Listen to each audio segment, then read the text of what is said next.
جو سرحدی علاقے ہیں، راجستھان ہے، پنجاب ہے اور اس کے علاوہ جموں کشمیر ہے اور کچھ اور سرحدی علاقے ہیں، وہاں پہ موک ڈرلز بھی ہو رہی ہیں۔ اس کا مطلب یہ ہے کہ بھارت جو ہے وہ یا تو کوئی ایک اور فالس فلیگ آپریشن کر رہا ہے یا جنگ کی تیاری کر رہا ہے۔ اب ایک آپریشن شیلڈ کا اعلان کیا گیا ہے اور یہ آپریشن سندور کے بعد یہ پہلا آپریشن ہے جس کا بھارت نے اعلان کیا ہے اور اس کا تعلق پاکستان اور بھارت کے بارڈر ایریا کے ساتھ ہے۔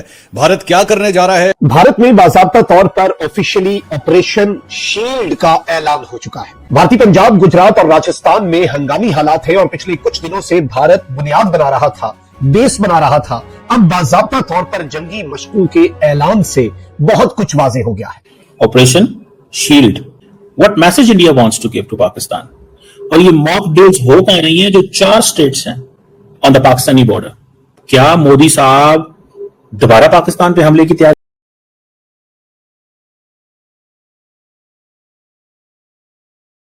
کر رہے ہیں؟ تو انڈیا ایک بار پھر یوں لگ رہا ہے کہ پاکستان اور اپنے بارڈر کے اوپر گڑبڑ کرنے جا رہا ہے یا کچھ حرکت کرتا ہوا دکھائی دے رہا ہے۔ سیز فائر ہے دونوں ملکوں میں اور یہ اتفاق ہے کہ آپ جنگ بندی کریں گے، اس کے بیچ میں یہ ہونا یہ کسی غیر معمولی تیاری یا کچھ غیر معمولی واقعے کے حوالے سے لگ رہا ہے کہ مودی پھر تیار ہو رہا ہے۔ تو انڈیا کو ہر وقت سیریس لینا چاہیے۔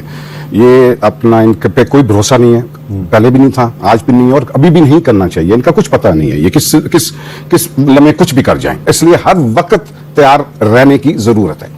اچھا، آپ ذہن میں رکھیے گا کہ اس سے پہلے جب بھارت نے جو ہے وہ پاکستان کے خلاف جنگ کا آغاز کیا تھا تو بیسیکلی اسی دن کیا تھا جس دن ایکچولی ان کی سول ڈیفنس کے حوالے سے موک ڈرلز ہونی تھی۔ یہ اسی دن کر دیا تھا انہوں نے اور ایکچولی اناؤنسمنٹ پہلے کی بھی تھی کہ ہم لوگ موک ڈرلز کریں گے، لیکن اسی دن پاکستان کے اوپر انہوں نے حملہ کر دیا تھا۔ NSA دوول رشیا کا وزٹ سکپ کیا۔ امت شاہ جو ہے وہ پریزیڈنٹ سے مل رہے ہیں، پریزیڈنٹ کی لمبی چوڑی کوئی اتنی وہ نہیں ہے لیکن ان کو مل رہے ہیں۔ بارڈر پہ ڈرلز چل رہی ہیں، الرٹنس ہائی ہو گئی ہے، ان کو انڈر ایسٹیمیٹ نہ کریں۔ مجھے ایسے لگتا ہے there is something fishy fishy۔ Pakistan کے ساتھ اس سیز فائر کے دوران کون سی ٹینشنز چل رہی ہیں، اس چیز کی ابھی تک سمجھ نہیں آتی۔ کیا ہے آپریشن شیلڈ کو جو کہ اب بھارت نے ایکٹیویٹ کر دیا ہوا ہے اور یہ بھی اس جانب ایک اشارہ ہے، اپنی شیلڈ اور اپنا ڈیفنس اس وقت بھی مضبوط بنانے کی کوشش کرتے ہیں اور اپنی تیاری مکمل کرتے ہیں جب آپ کو یہ پتا ہو کہ آپ نے اگلے پر حملہ کرنا ہے۔ لیکن اپیرنٹلی اس وقت یوں لگ رہا ہے کہ جنگ کے بادل جو ہے وہ چھٹے نہیں ہیں، کہ ایسا لگتا ہے کہ وہ اشتعال انگیزی کا مظاہرہ کر رہے ہیں اور دوبارہ ان کا جنگ کا موڈ ہے۔ بھارت کے جو سرحدی علاقے ہیں، راجستھان ہے، پنجاب ہے اور اس کے علاوہ جموں کشمیر ہے اور کچھ اور سرحدی علاقے ہیں، وہاں پہ موک ڈرلز بھی ہو رہی ہیں۔ اس کا مطلب یہ ہے کہ بھارت جو ہے وہ یا تو کوئی ایک اور فالس فلیگ آپریشن کر رہا ہے یا جنگ کی تیاری کر رہا ہے کہ اگر خدا نخواستہ دوبارہ پاکستان اور بھارت کی جنگ ہوتی ہے تو کہیں یہ ایٹمی جنگ میں تو تبدیل نہیں ہو جائے گی۔ تو انڈیا کو ہر وقت سیریس لینا چاہیے۔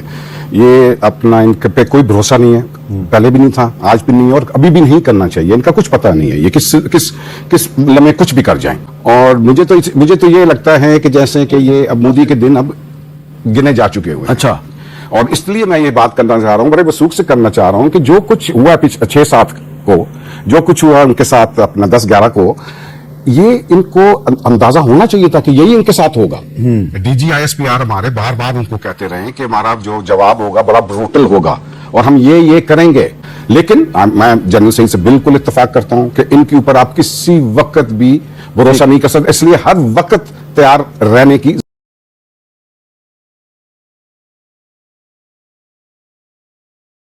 ضرورت ہے۔ کہ فوراً ان کو اس طرح کی ملٹری کانفلکٹ کرنے کی وہ پوزیشن میں نہیں ہے۔ اچھا، نہ تو وہ انٹرنیشنل انوائرمنٹ اپنی حق میں، اپنی فیور میں شیپ کر سکتے ہیں بہت جلدی، اور نہ ہی اندر ان کے ہاں ملٹری کی وہ کیپیسٹی ہے جس سے وہ اس طرح کی ملٹری کانفلکٹ دوبارہ سٹارٹ کر سکیں۔ جو سٹریچ کیا ہوا ہے ٹیررزم کے تھرو انڈیا نے ہمیں پچھلے 20 سال سے، اس سٹریچ کے باوجود اتنا بھرپور جواب اور اتنی کامیابی، یہ بہت بڑی اچیومنٹ ہے۔ اچھا، بہت مشکل کام تھا۔ حالیہ پاکستان اور بھارت کا تصادم تھا، اس میں پاکستان نے انڈین ایئر فورس جو ہے اس کو بالکل زچ کر دیا، اس کو تباہ و برباد کر دیا اور اس کے بعد پھر وہ پاکستان کی ایئر سپیس کی خلاف ورزی کرنے کی انہوں نے جرت نہیں کی۔ کیا اس وجہ سے ہم یہ کہہ سکتے ہیں کہ کیونکہ ان کی اب ایئر فورس اس قابل نہیں ہے پاکستان ایئر فورس کا مقابلہ کرے تو ان کی طرف سے کوئی خطرناک ہتھیار استعمال کرنے کا خطرہ موجود ہے؟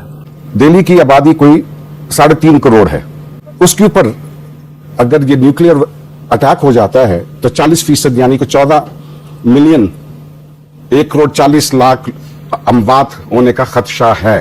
اتنے ہمارے پاس نیوکلیئر وار ہیڈز ہیں کہ ہم پورے انڈیا کو، آپ نے کہا ہمارے پاس 170 وار ہیڈز ہیں، انڈیا کے پاس 175 ہیں اوپن سورس۔ ہمارے جو نیوکلیئر وار ہیڈز ہیں ان کی کوالٹی بہتر ہے انڈیا کے وار ہیڈ سے؟ یہ اب کچھ کہا نہیں جا سکتا بیکاز اس کو بڑا سیکرٹ انفارمیشن رکھی جائے. ہم